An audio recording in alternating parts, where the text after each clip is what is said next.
ദൈവ തിരുനാമത്തിന് മഹത്വം ഉണ്ടാകട്ടെ. കർത്താവായ യേശു ക്രിസ്തുവിൻ്റെ സ്നേഹം നിറഞ്ഞ നാമത്തിൽ നിങ്ങൾക്ക് ഓരോരുത്തർക്കും എൻ്റെ എളിയ സ്നേഹവന്ദൻ.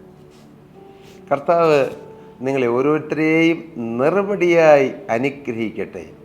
ആത്മീയമായും ഭൗതികമായും കുടുംബപരമായും ഇനി ഔദ്യോഗികമായും ദൈവവേലയിലും എല്ലാ മേഖലകളിലും ഒരു അനുഗ്രഹിക്കപ്പെട്ട ഒരു വ്യക്തിയായി നിങ്ങൾ ഓരോരുത്തരും ഇനിയുള്ള കാലം തീരുവാൻ ഇടയാകട്ടെ എന്ന് ഞാൻ ആമുഖമായി പ്രാർത്ഥിക്കുകയും യേശുവിൻ്റെ നാമം ചൊല്ലി നിങ്ങളേവരെയും അനുഗ്രഹിക്കുകയും ചെയ്യുന്നു.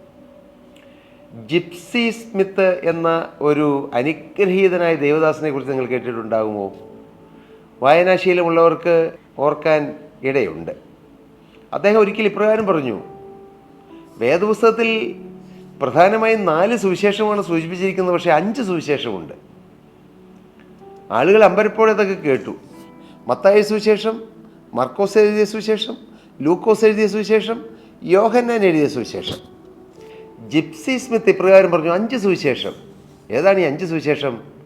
മത്തായി എഴുതിയ സുവിശേഷവും, മർക്കോസ് എഴുതിയ സുവിശേഷവും, ലൂക്കോസ് എഴുതിയ സുവിശേഷവും, യോഹന്നാൻ എഴുതിയ സുവിശേഷവും കഴിഞ്ഞ് നാം ഓരോരുത്തരുമാകുന്ന ഒരു സുവിശേഷമുണ്ടെന്ന് അദ്ദേഹം പറഞ്ഞു. ഈ 4 സുവിശേഷങ്ങൾ വായിച്ചതിന് ശേഷം 5ാമത് ആയി നാം രൂപാന്തരപ്പെടേണ്ടത് നമ്മുടെ ജീവിതമാകുന്ന സുവിശേഷമാണെന്ന് നിങ്ങൾക്ക് മനസ്സിലായോ? ഈ തിരുവചന കേൾവി മുഖാന്തരവും ബൈബിൾ ക്ലാസ് അറ്റൻഡ് ചെയ്യുന്ന മൂലവും നാം പ്രാർത്ഥിക്കുന്നത് മൂലവും ബൈബിൾ വായിക്കുന്നത് മൂലവും തിരുവചന ശുശ്രൂഷകളും ആത്മീയമായ അനേക ശുശ്രൂഷകൾ അറ്റൻഡ് ചെയ്യുന്നത് മൂലവും നമ്മുടെ ജീവിതം സുവിശേഷമായി മാറണം. എന്താണ്? ഒറ്റവാക്കിൽ പറഞ്ഞാൽ ക്രിസ്തുവിൻ്റെ സ്വഭാവത്തിന് അനുരൂപമായി രൂപാന്തരപ്പെടണം. അത് വചനമാണ്. ക്രിസ്തുവിൻ്റെ സ്വഭാവത്തിന് അനുരൂപമായി രൂപാന്തരപ്പെടണം. ഓരോ ദിവസവും നമ്മുടെ സ്വഭാവം മാറണം, നമ്മുടെ ജീവിതം മാറണം, നമ്മുടെ പ്രകൃതം മാറണം, നമ്മുടെ ആളത്വം, നമ്മുടെ പേഴ്സണാലിറ്റി മാറണം. പുറമേയുള്ള നമ്മുടെ ശരീരത്തിലോ അവയവങ്ങളിലോ പ്രത്യേകിച്ച് പ്രകടമായ ചില മാറ്റങ്ങൾ വരുക എന്നുള്ളതല്ല. അത് ചിലപ്പോൾ നടന്നിരിക്കുകയില്ല. പക്ഷേ നമ്മുടെ ആന്തരികമായ നമ്മുടെ സ്വഭാവത്തിൽ അത് പുറമേ പ്രതിഫലിക്കും. ഓരോ ദിവസവും മാറ്റം വരണം. അതാണ് ക്രിസ്തീയ ജീവിതത്തിൻ്റെ ഗ്രോത്ത് അല്ലെങ്കിൽ വളർച്ച. ക്രിസ്തീയ ജീവിതത്തിൽ വളർച്ച എന്നുള്ളത് ഞാൻ ഇത്ര പ്രസംഗം നടത്തി, ഇത്ര സ്നാനങ്ങൾ നടത്തി, ഇതൊന്നുമല്ല ആത്മീക ജീവിതത്തിൻ്റെ വളർച്ച എന്നുള്ളത്.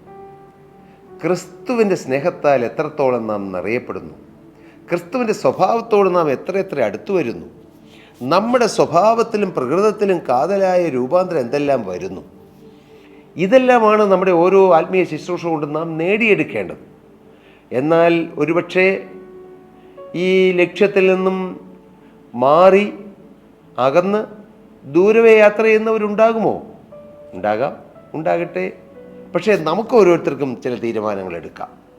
കർത്താവേ, ഓരോ ദിവസവും അവിടുത്തെ സ്വഭാവം പ്രാപിപ്പാൻ എന്നെ ഒരുക്കണമേ എന്ന് നാം പ്രാർത്ഥിക്കുന്നുവെങ്കിൽ ദൈവത്തിൻ്റെ പരിശുദ്ധാത്മാവ്, സത്യത്തിൻ്റെ ആത്മാവ്, വെളിച്ചത്തിൻ്റെ ആത്മാവ് നമ്മളെ സകല സത്യത്തിലും വഴി നടത്തി, മോനെ നിനക്ക് ഇന്നത് തിരുത്താനുണ്ട്, നിൻ്റെ മനോഭാവം, നിൻ്റെ ചിന്തകൾ, നിൻ്റെ വികാരങ്ങൾ, നിൻ്റെ നോട്ടങ്ങൾ എല്ലാം അത് മാറ്റം വരേണ്ടതുണ്ടെന്ന് കർത്താവിൻ്റെ പരിശുദ്ധാത്മാവ് നമുക്ക് ബോധ്യം തരികയും നാം അതനുസരിച്ച് നമ്മെ തന്നെ താഴ്ത്തി ദൈവ കരങ്ങളിലേക്ക് നമ്മെ തന്നെ ഏൽപ്പിക്കുകയും ചെയ്യുമെങ്കിൽ കർത്താവ് നമ്മെ രൂപാന്തരപ്പെടുത്തിയെടുക്കും. 5ാമത്തെ സുവിശേഷം. നാം ഓരോരുത്തരും 5ാമത്തെ സുവിശേഷമായി തീരണം. നമ്മുടെ വീട്ടിൽ, നമ്മുടെ ജോലി സ്ഥലത്ത്, നമ്മുടെ ചർച്ചിൽ നാം ഇടപെടുന്ന രംഗങ്ങളിൽ മറ്റുള്ളവർക്ക് തോന്നണം, യേശുവിൻ്റെ ഏതൊക്കെയോ സ്വഭാവം ഇദ്ദേഹത്തിൽ ഉണ്ടല്ലോ, യേശുവിൻ്റെ ഏതൊക്കെയോ സ്വഭാവങ്ങൾ, യേശുവിൻ്റെ ആർദ്രത, യേശുവിൻ്റെ കരുണ, യേശുവിൻ്റെ വാത്സല്യം, യേശുവിൻ്റെ സ്നേഹം, യേശുവിൻ്റെ ത്യാഗ മനോഭാവം, ഇങ്ങനെ 100 സ്വഭാവങ്ങൾ യേശുവിൻ്റെ സ്വഭാവം നമ്മിലുണ്ടോ എന്ന് നമ്മളറിയണം. നമ്മളറിഞ്ഞാലും അറിഞ്ഞില്ലെങ്കിലും മറ്റുള്ളവരറിയും. ജീവിതം കൊണ്ട് കർത്താവിനെ സാക്ഷിക്കുക. ഞാൻ വിലപ്പെട്ട ഒരു ചിന്ത ആമുഖമായി ദൈവമക്കളുടെ വിലയേറിയ ശ്രദ്ധയ്ക്കും ചിന്തയ്ക്കുമായി വിട്ടുകൊണ്ട് ഇന്നത്തെ ബൈബിൾ ക്ലാസ്സിലേക്ക് ഞാൻ പ്രവേശിക്കട്ടെ. എന്താണ് നമ്മുടെ ബൈബിൾ ക്ലാസ്സിൻ്റെ വിഷയം? പരിശുദ്ധാത്മാവ്, നിങ്ങൾ ഒരു വിജയകരമായ ക്രിസ്തീയ ജീവിതം, വിജയകരമായൊരു ശുശ്രൂഷ, കർത്താവ് പ്രസാദിക്കുന്ന ഒരു ആത്മീയ ജീവിതം ഒക്കെ നയിക്കാൻ ആഗ്രഹിക്കുന്നെങ്കിൽ എന്നും പരിശുദ്ധാത്മാവിനോട് ചേർന്ന് നിൽക്കണം. പരിശുദ്ധാത്മാവിനെ അകറ്റി നിർത്തിയിട്ടൊരു ശുശ്രൂഷയില്ല പ്രിയരെ, വിജയിക്കുകയില്ല. വാക്കുകൾ വരും, ഭയങ്കര ഒച്ചയൊക്കെ ഉണ്ടാകും, പക്ഷെ ആത്മാവ് കാണുകയില്ല. അതുകൊണ്ട് പരിശുദ്ധാത്മാവാണ് വിലപ്പെട്ടത്. ക്രിസ്തുവിൻ്റെ സാന്നിധ്യം, പിതാവാം ദൈവത്തിൻ്റെ കരുതൽ, പരിശുദ്ധാത്മാവിൻ്റെ നിയന്ത്രണം. സ്തോത്രം. നാം ഏതാണ്ട് 20 എപ്പിസോഡുകൾ കഴിഞ്ഞു, 21ാമത്തെ എപ്പിസോഡിലേക്ക് പ്രവേശിച്ചിരിക്കുകയാണ്. ഈ 21ാമത്തെ എപ്പിസോഡിൽ നമുക്ക് പഠിക്കേണ്ടത് യെശയ്യാ പ്രവാചകൻ്റെ പുസ്തകം 42-ാം അധ്യായത്തിൽ പരിശുദ്ധാത്മാവിനെക്കുറിച്ച് എന്തെല്ലാമാണ് രേഖപ്പെടുത്തിയിരിക്കുന്നത് നമുക്കൊന്ന് ചിന്തിക്കാം, പഠിക്കാൻ ഒന്ന് ശ്രമിക്കാം. അതിന് ആധാരമായി യെശയ്യാ പ്രവാചകൻ്റെ പുസ്തകം 42-ാം അധ്യായം 1-ാമത്തെ വാക്യം നമുക്ക് ഒന്ന് വായിച്ച് കേൾക്കാം. 42:1. ഇതാ ഞാൻ താങ്ങുന്ന എൻ്റെ ദാസൻ, എൻ്റെ ഉള്ളം പ്രസാദിക്കുന്ന എൻ്റെ വ്രതൻ. ഞാൻ എൻ്റെ ആത്മാവിനെ അവൻ്റെ മേൽ വെച്ചിരിക്കുന്നു, അവൻ ജാതികളോട് ന്യായം പ്രസ്താവിക്കും. വളരെ മനോഹരമായ ഒരു ദൈവിക ദൂത്, ദൈവിക സന്ദേശമാണ് നാം വായിച്ചു കേട്ടത്. ഒരുപക്ഷെ ഇത് കർത്താവായ യേശുക്രിസ്തുവിനോടുള്ള ദൈവിക ദൂതാണെന്നോ, യേശുക്രിസ്തു ജനിക്കുന്നതിന് മുമ്പ് യേശുക്രിസ്തുവിനെക്കുറിച്ച് പറയുന്നതായ ഒരു ദൈവിക ദൂതാണെന്ന് മാത്രം നാം എടുക്കരുത്. ആകട്ടെ, യേശുവിനെക്കുറിച്ചും ഇത് പറയുന്നുണ്ട്. പക്ഷേ ഇത് എന്നെക്കുറിച്ച് പറയുന്ന ഒരു ദൈവിക ദൂതായി തീരണമേ എന്നുള്ള പ്രാർത്ഥനയോട് നാം ഇത് വായിക്കണം. ഇത് ഞാൻ താങ്ങുന്ന എൻ്റെ ദാസൻ. നമ്മളെക്കുറിച്ച് സ്വർഗത്തിലെ ദൈവം അങ്ങനെ പറയാൻ ഇടവരണം. ഇതാ ഞാൻ താങ്ങുന്ന എൻ്റെ ദാസൻ. ഒരുപക്ഷെ ഇന്ന് ഈ കൃപായുഗത്തിൽ അതിനപ്പുറത്തേക്ക് കിടന്ന് ദാസൻ എന്ന വാക്കിലുപരി ഇതാ ഞാൻ താങ്ങുന്ന എൻ്റെ മകൻ. ഹല്ലേലൂയ, എത്ര മനോഹരമാണത്. ഇതാ ഞാൻ താങ്ങുന്ന എൻ്റെ മകൻ. ആ ദാസ്യത്വത്തിൽ നിന്നും മാറി പുത്രത്വത്തിലേക്ക് വരുന്ന ശ്രേഷ്ഠ പദവിയാണ് പുതിയ നിയമം. ഞങ്ങളിന്ന് ഈ ശുശ്രൂഷ തുടങ്ങുന്നതിന് മുമ്പ്, റെക്കോർഡിങ്ങിന് മുമ്പ് പ്രാർത്ഥിച്ച് ഈ ശുശ്രൂഷ തുടങ്ങുമ്പോൾ സൺഷിപ്പ് എന്നൊരു വാക്ക് കർത്താവിൻ്റെ നാവിൽ തന്നു. സൺഷിപ്പ്, പുത്രത്വം. സൺഷിപ്പ് എന്ന ഒരു പീഠമുണ്ട്. അങ്ങനെ ആക്ഷരികമായ പീഠങ്ങളൊന്നുമില്ല. ദാസ്യത്വത്തിൻ്റെ ഒരു പീഠമുണ്ട്, എന്നാൽ സൺഷിപ്പിൻ്റെ ഒരു പീഠമുണ്ട്. നാം പ്രാർത്ഥിക്കുമ്പോഴും നാം ആത്മീയജീവൻ നയിക്കുമ്പോഴെല്ലാം സൺഷിപ്പിൻ്റെ പീഠത്തിൽ കയറിയിരുന്ന് വേണം നാം പ്രാർത്ഥിക്കാൻ, പുത്രത്വത്തിൻ്റെ ആത്മാവിൽ. നിങ്ങളൊന്ന് ചിന്തിക്കൂ. ഇന്നത്തെ വിഷയമല്ല എങ്കിൽ ഞാനൊന്ന് പറയട്ടെ. നിങ്ങളുടെ വീട്ടിൽ നിങ്ങൾക്ക് മക്കളുണ്ട്. പ്രായപൂർത്തിയായ മകൻ കോളേജിൽ പഠിക്കുകയാണ്. നിങ്ങളുടെ അരികിൽ വന്നിട്ട് പിതാവായ അല്ലെങ്കിൽ മാതാവായ നിങ്ങളുടെ അരികിൽ വന്നിട്ട് ആ മോൻ ചോദിക്കുകയാണ്, ഒരു ദാസനെ പോലെ താണ് വീണ് കെഞ്ചി യാചിച്ച് കൈകൂപ്പി കൈ തൊഴുത്, അപ്പോൾ എനിക്കൊരു 10 രൂപ തരാമോ, എങ്ങനെ എന്തെങ്കിലും സഹായിക്കാമോ? ഇങ്ങനെയാണോ സാധാരണ രീതിയിൽ ഒരു അപ്പൻ മകനോട് ചോദിക്കുന്നത്? ആ അവസ്ഥ ദാസ്യത്വമാണ്. പുത്രനാണ്, പക്ഷെ അവൻ ദാസനായിട്ടാണ് അവിടെ ജീവിക്കുന്നത്. അതല്ല ക്രിസ്തീയ ജീവിതം. ക്രിസ്തീയ ജീവിതം അപ്പനും മകനും തമ്മിലുള്ള ബന്ധമാണ്. നിത്യനായ ദൈവം എൻ്റെ അപ്പനാണ്. യേശുക്രിസ്തു കാൽവറിയിൽ രക്തം ചിന്തി എന്നെ വീണ്ടെടുത്തു. ഞാൻ സ്വർഗീയ കുടുംബത്തിലെ അംഗമാണ്.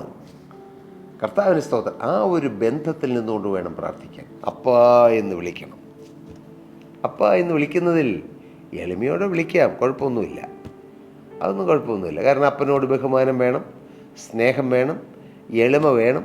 അത് തീർച്ചയായിട്ടും വേണം. സ്തോത്രം. പക്ഷേ പുത്രത്വം മറന്നായിരിക്കരുത് നമ്മുടെ പ്രാർത്ഥന. കർത്താവിന് സ്തോത്രം. ഞാനത് പിന്നീട് എന്തെങ്കിലും ഒരു അവസരത്തിൽ ദൈവവചന ശുശ്രൂഷയിലോ അല്ലെങ്കിൽ ബൈബിൾ ക്ലാസ്സിൽ എന്തെങ്കിലും വിശദമാക്കി പറയാം. എന്താണ് ദാസ്യത്വം, എന്താണ് പുത്രത്വം, എന്താണ് അടിമയുടെ മകൻ, ഏതാണ് വാഗ്ദത്ത സന്തതി, അങ്ങനെയൊക്കെയുള്ള കാര്യങ്ങൾ. പുത്രനാണെങ്കിൽ മാത്രമേ അവകാശിയാകുകയുള്ളൂ. ദാസൻ യജമാൻ്റെ വീട്ടിൽ താമസിക്കാമെന്നേ ഉള്ളൂ, അവന് അവകാശമില്ല. ഇങ്ങനെ ആത്മീയ ജീവിതത്തിൽ വചനത്തിൻ്റെ അടിസ്ഥാനത്തിൽ ഒരുപിടി കാര്യങ്ങൾ നമുക്ക് ചിന്തിക്കേണ്ടതാണ്. വേറൊരു അവസരമാകട്ടെ. ഇപ്പോൾ നമുക്ക് പരിശുദ്ധാത്മാവിൻ്റെ ഈ വിഷയത്തിലേക്ക് വരാം. ഇതാ ഞാൻ താങ്ങുന്ന എൻ്റെ ദാസൻ. അന്ന് പഴയ നിയമ കാലഘട്ടത്തിലാണ് അത് എഴുതിയത്. അന്ന് ദാസ്യത്വമുണ്ട്. പക്ഷേ കർത്താവായ യേശുക്രിസ്തു കാൽവറിയിൽ തൻ്റെ അവസാന തുള്ളി രക്തം വരെയായി ഊറ്റിത്തന്ന് നമ്മെ വീണ്ടെടുത്തപ്പോൾ, ആ വീണ്ടെടുപ്പ് നടന്നപ്പോൾ അവിടെ ദാസ്യത്വം മാറ്റി പുത്രത്വം അവിടെ സ്ഥാപിക്കുകയായിരുന്നു. ഇനി നിങ്ങൾ ദാസനല്ല, ദാസനുമീതേ പുത്രനാണ്, യജമാനനാണ്. ഹല്ലേലൂയ. പോകട്ടെ, എൻ്റെ ഉള്ളം പ്രസാദിക്കുന്ന എൻ്റെ വ്രതൻ. ദൈവം പറയുകയാണ്, ഒരു മനുഷ്യനെ നോക്കി, എന്നെ നോക്കി, നിങ്ങളെ നോക്കി അങ്ങനെ ദൈവം പറയുമോ? എൻ്റെ ഉള്ളം പ്രസാദിക്കുന്ന എൻ്റെ വ്രതൻ. സ്തോത്രം. അത് എന്തൊരു ഭാഗ്യ പദവിയാണ്. ഞാൻ എൻ്റെ ആത്മാവിനെ അവൻ്റെ മേൽ വെച്ചിരിക്കുന്നു. ഓ, പരിശുദ്ധാത്മാവിനെ നമ്മുടെ മേൽ വെക്കണമെങ്കിൽ ദൈവത്തിന് പ്രസാദമായിരിക്കണം നമ്മുടെ ജീവിതം. അവിടെ കണക്റ്റഡാണ് ആ വാക്ക്. ദൈവത്തിൻ്റെ പരിശുദ്ധാത്മാവിനെ നമ്മുടെ ഉള്ളിൽ വെക്കണമെങ്കിൽ, സ്ഥിരമായും പരിശുദ്ധാത്മാവ് നമ്മുടെ ഉള്ളിൽ വന്ന് വസിക്കണമെങ്കിൽ നാം ദൈവത്തിന് പ്രസാദമുള്ളവരായിത്തീരണം.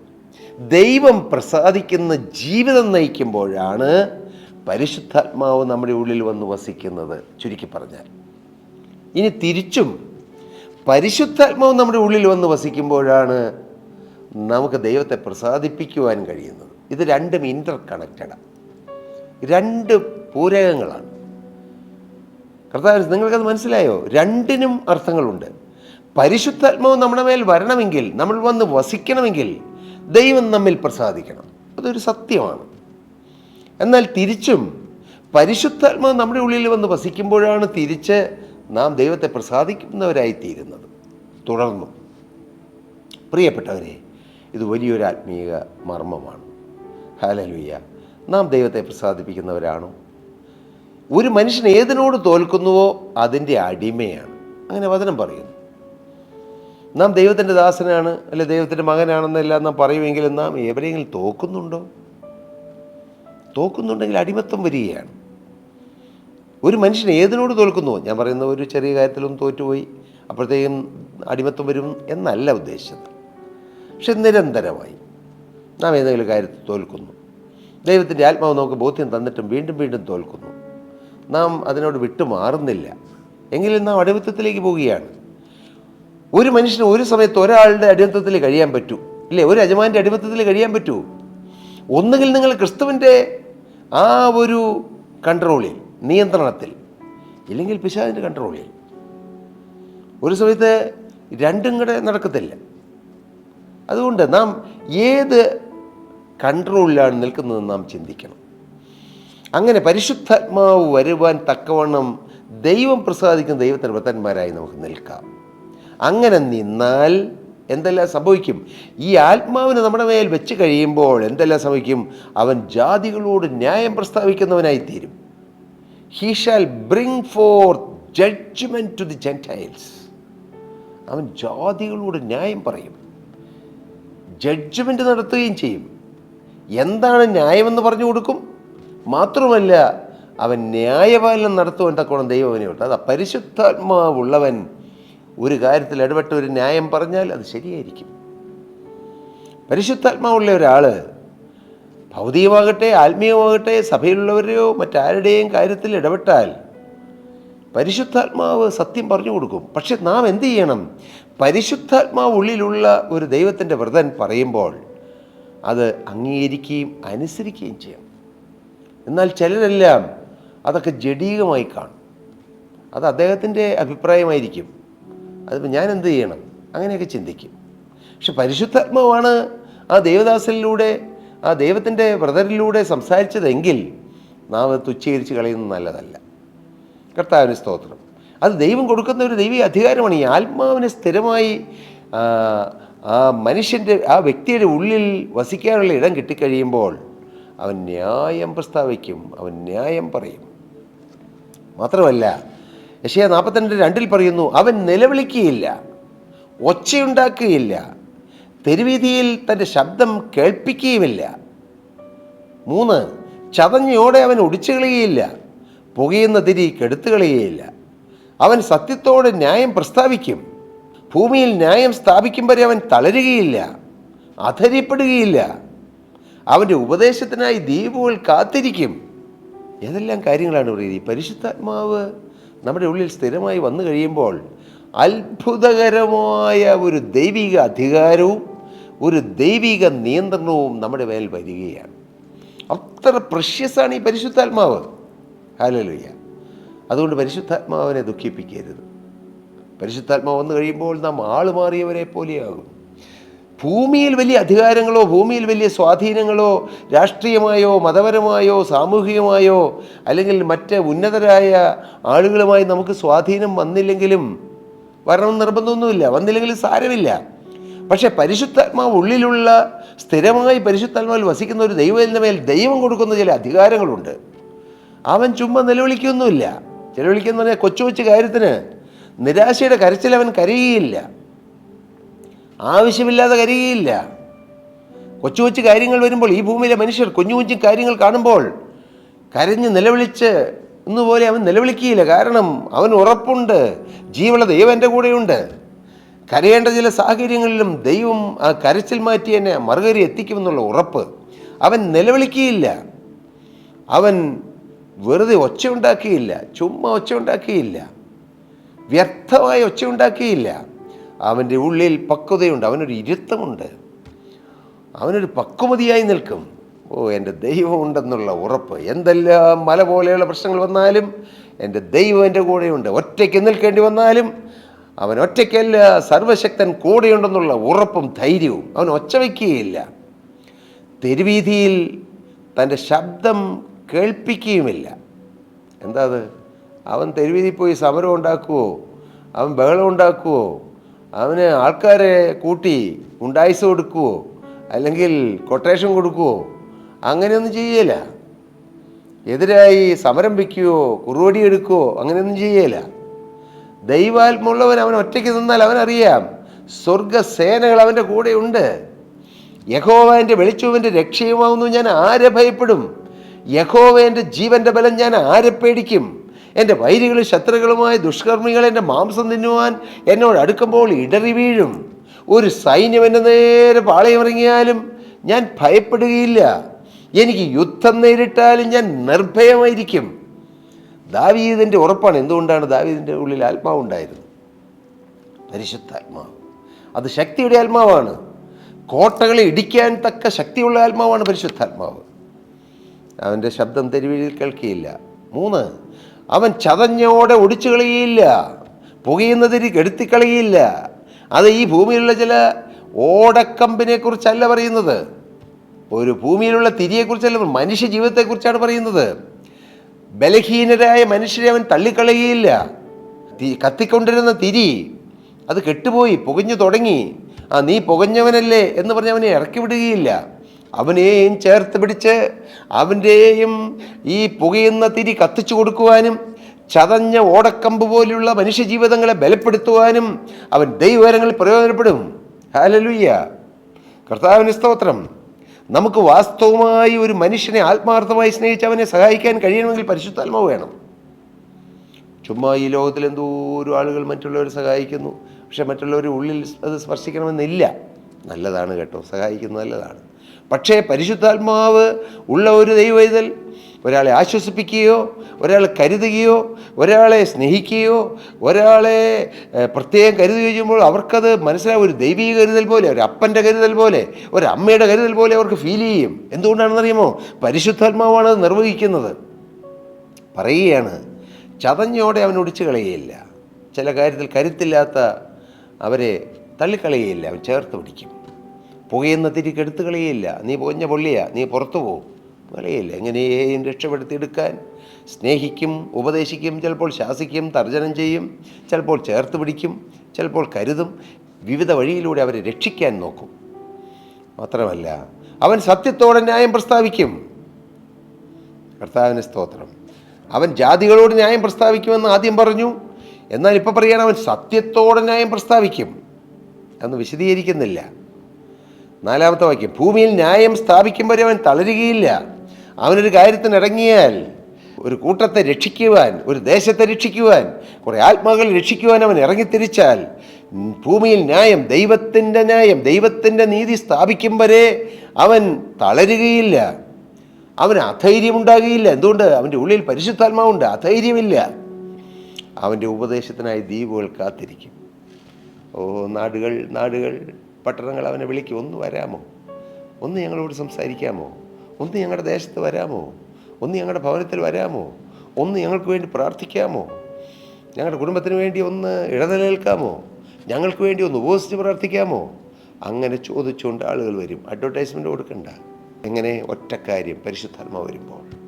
Hallelujah, hallelujah, hallelujah. അതാണ് പരിശുദ്ധാത്മാവിൻ്റെ പ്രവർത്തനം. അവൻ്റെ ഉപദേശത്തിനായി ദ്വീപുകൾ കാത്തിരിക്കും.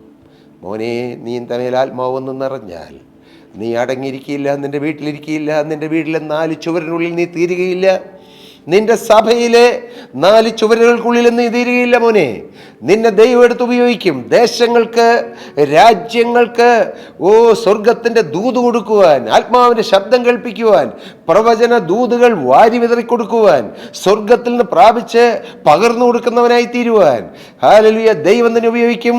ഒറ്റക്കാര്യം, ആത്മാവിനെ പ്രാപിക്കുക. അതാണ് പരിശുദ്ധാത്മാവ്. വിലപ്പെട്ട പരിശുദ്ധാത്മാവിനെ നാം പ്രാപിച്ചാൽ ദൈവം നമ്മെ ചുമ്മാ ഇരുത്തുകയില്ല എന്നുള്ള സത്യം ഞാൻ നിങ്ങളെ അറിയിക്കട്ടെ. ഇന്നൊരുപാട് പേര് ചുമ്മാ ഇരിക്കുന്നു. ഞാൻ കുറ്റം പറയുകയല്ല. സഹോദരങ്ങളെ, കർത്താവേ, ആത്മാവിൻ്റെ മേൽ വരണമേ എന്ന് നിങ്ങൾ പ്രാർത്ഥിക്കുക. നിങ്ങളെ അവസരങ്ങൾ തേടി വരും, ഫോൺ കോളുകൾ വരും, ആളുകൾ അന്വേഷിച്ച് വരും. കർത്താവിന് സ്തോത്രം. ഹല്ലേലൂയ. ഇതൊന്നും നിറവായോ തികവായോ ഒന്നും അനുഭവിച്ചുകൊണ്ടല്ല ഞാൻ പറയുന്നതെങ്കിലും എനിക്കുമുണ്ട് പ്രിയരെ കൊച്ചു കൊച്ചു അനുഭവങ്ങൾ. ഞാൻ അത്രയും മാത്രം പറഞ്ഞു നിർത്തട്ടെ. ഹല്ലേലൂയ. ഒരു കാലത്ത് ഞാൻ ഈ സത്യവിശ്വാസത്തിലേക്ക് ഒറ്റയ്ക്ക് കുടുംബമായി ഇറങ്ങിത്തിരിച്ചപ്പോൾ പലരും പറഞ്ഞു, സാജുവിന് പ്രസംഗിക്കാൻ അവസരം കിട്ടുകയില്ല. സാലി പാട്ട് എഴുതുന്നയാളാണ്, സാലിക്ക് പാട്ട് പാടാൻ അവസരം കിട്ടുകയില്ല. എന്നാൽ ഞാൻ പറയട്ടെ, ഇന്ന് അനേക സ്ഥലത്ത് നിന്ന്, ദേശത്ത് നിന്ന്, സംസ്ഥാനങ്ങളിൽ നിന്ന്, രാജ്യങ്ങളിൽ നിന്ന് അനേകർ വിളിക്കുന്നു, ഞങ്ങളുടെ നാട്ടിലേക്ക് വരാമോ, ഞങ്ങളുടെ വീട്ടിലേക്കൊന്ന് വരാമോ, ഞങ്ങൾക്ക് വേണ്ടി ഒന്ന് പാടാമോ, ഞങ്ങൾക്ക് വേണ്ടി ചില ദൈവീയ ആലോചനകൾ പറഞ്ഞു തരാമോ. അനേകർ ചോദിക്കുന്നു, ഞാൻ ഇന്ന് കാണുന്നു. അതെല്ലാം പ്രവർത്തിക്കുന്ന പരിശുദ്ധാത്മാവാണെന്നറിയാം. അല്ലെങ്കിൽ ഒന്നിനും കുറവ് വന്നിട്ടില്ല. ഒന്നിനും കുറവില്ലാതെ കർത്താവ് ഓരോ ദിവസവും ഐശ്വര്യമായി നടത്തുന്നു. എൻ്റെ പ്രിയ സഹോദരങ്ങളെ, നിങ്ങളുടെ ഈ ജീവിതകാലത്ത് നിങ്ങൾ പ്രാപിക്കേണ്ടത് ഏറ്റവും വലുത് സ്വത്തല്ല, സമ്പത്തല്ല, ജോലിയല്ല, വരുമാനമല്ല, വലിയ വീടോ കാറോ അല്ല, ബന്ധുജനങ്ങളോ വലിയ ബന്ധങ്ങളോ അല്ല. ഞാൻ പറയട്ടെ ഒരൊറ്റ കാര്യം, പരിശുദ്ധാത്മാവ്. ഈ പരിശുദ്ധാത്മാവിനെ പ്രാപിച്ചാൽ നിങ്ങൾ വിജയിച്ചു. നിങ്ങളുടെ എല്ലാ കാര്യങ്ങളും അനുഗ്രഹിക്കപ്പെടും. ഞാൻ എൻ്റെ വാക്കുകളെ നിർത്തട്ടെ. നിങ്ങളുടെ ഉള്ളിൽ ഈ ദാഹം, ഈ സമയം ദൈവത്തിൻ്റെ പരിശുദ്ധാത്മാവ് പകരട്ടെ എന്ന് ഞാൻ പ്രാർത്ഥിക്കുകയാണ്.